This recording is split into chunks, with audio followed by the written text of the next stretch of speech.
Louis n'est pas comme tout le monde. Et c'est justement ça que j'aime chez lui. Il s'est adapté au monde. Et moi, j'ai choisi de m'adapter à lui. L'art comme moyen de sensibilisation ici au handicap sur la façade du théâtre municipal d'Épinal ou encore sur celle du MUDAC, des vidéomappings qui sont l'ADN même des Nocturnes des Imaginales, anciennement appelées Fêtes des Images et qui se tiennent en parallèle du Festival des Mondes Imaginaires.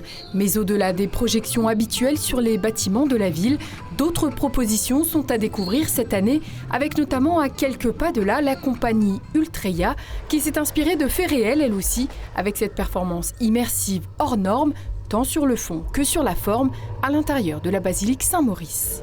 Tout en avançant vers le brouillard. Je voulais travailler sur le parcours d'un monsieur qui fait face à l'adversité. En fait, c'est son parcours vers la cécité.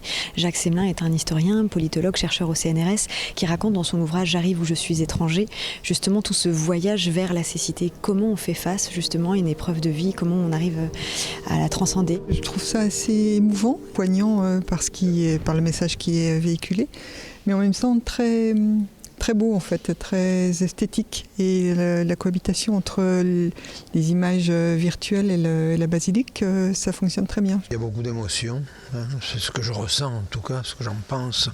Ce que j'en pense, c'est que c'est très beau. De toute façon, une très belle réalisation.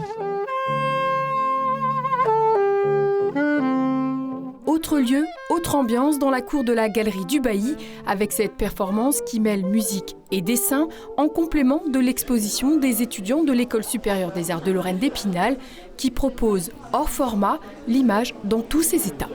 C'était vraiment l'idée de sortir du cadre du dessin ou de sortir du cadre du film finalement et voir les interactions qu'il pouvait y avoir entre ces deux mondes. Donc une manière de montrer les rapports entre l'image fixe, imprimée souvent, puisqu'on fait pas mal d'éditions à l'école, et les images animées, voir comment elles se rencontrent.